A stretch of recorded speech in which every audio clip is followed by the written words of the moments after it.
There's no deal to be had here. The Europeans and Ukraine have made it unequivocally clear that they reject, out of hand, all of the major Russian demands.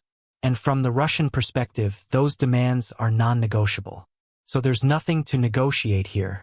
Trump is wasting his time. All of this discussion in Europe is nothing more than theater. This will be settled on the battlefield. Period. End of story. In simple terms, this isn't negotiation. It's theater. When demands are non-negotiable on one side and rejected on the other, talks mean nothing. At that point, outcomes aren't decided at tables. They're decided on the ground. There is little doubt that the Trump administration wants to significantly reduce America's military footprint in Europe. It wants to shift the burden of dealing with Ukraine onto the shoulders of the Europeans. More generally, it wants European countries to provide for their own security. That, at the very least, is the goal. And I imagine Trump would actually like to put an end to NATO altogether and just get out of Europe entirely.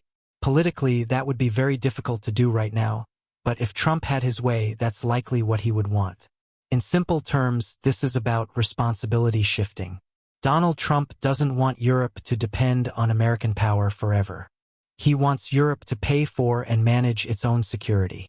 Ending NATO outright may be politically impossible, but reducing America's role inside it is clearly on the table. He often says whatever comes to his mind, and that's what makes it difficult to figure out what he's really thinking. But on this issue, he has long wanted to improve relations with Russia and concentrate on dealing with China. That was his goal during his first term. He wanted to abandon engagement and develop a containment policy toward China while improving relations with Moscow. But Russiagate made it almost impossible for him to do that. Now that he's back in office, he's continuing to focus on China, but he also wants to do what he couldn't do before: improve relations with Russia and end the war in Ukraine. That immediately runs into resistance from the Europeans. His basic view is blunt. Let the Europeans handle it themselves. He wants to reduce America's commitment to Europe anyway. In simple terms, this isn't chaos. It's priority. Trump wants to shift focus away from Europe and toward China while cooling tensions with Russia. The problem isn't intent, it's execution. His blunt style alienates Europe faster than strategy can realign it. What looks like improvisation is really a long-term goal delivered without diplomacy. He views Europe as a free rider. From his perspective, Europe relied on American security while underinvesting in its own defense. The logic is simple. Handle your own security while the U.S. pivots toward Asia, where Washington believes the real strategic contest now lies. If the Europeans and Ukrainians were smart, they would get on a plane, fly to Moscow, and cut a deal with the Russians. They would have to concede most of Russia's principal demands. It would be distasteful, but at this point it's the best alternative, even if it's a lousy one. Over time, Europe should also work to restore relations with Russia. It's in their economic and strategic interest. But you can't sell this argument. Not to Europeans, not to the American mainstream, and certainly not to Ukrainians. That's the bind Trump is in. The rational option exists, but the political will does not. What's going to happen is that Europe will continue pursuing antagonistic policies toward Russia. Russia will respond in kind, trying to divide Europe and undermine transatlantic relations. Europe will retaliate. All of this will unfold in the shadow of a Ukraine-Russia conflict that will continue for the foreseeable future. The result will be poisonous relations across Europe, and that is not in Europe's interest. Inside the European Parliament, you quickly discover something interesting.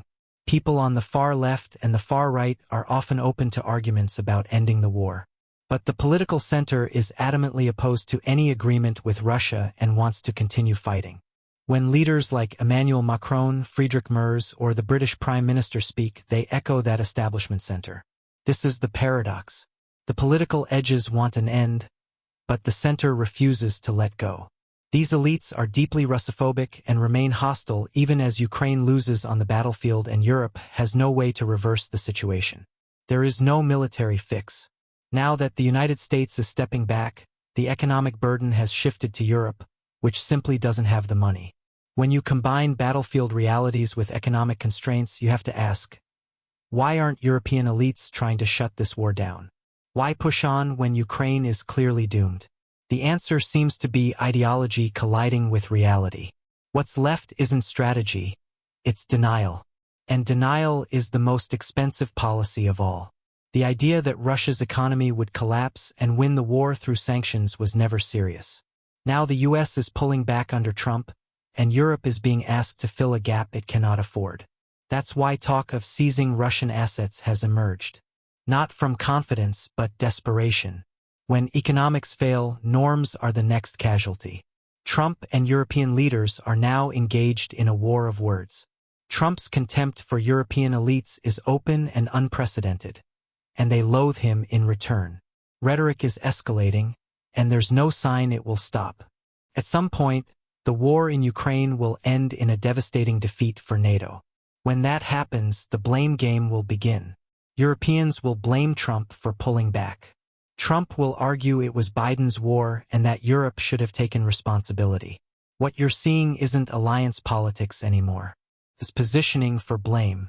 When the war ends badly, the real conflict won't be with Russia. It will be within the West itself. Who lost it? Who quit first? Who pays the political price? This isn't unity under strain. It's a fracture already taking shape.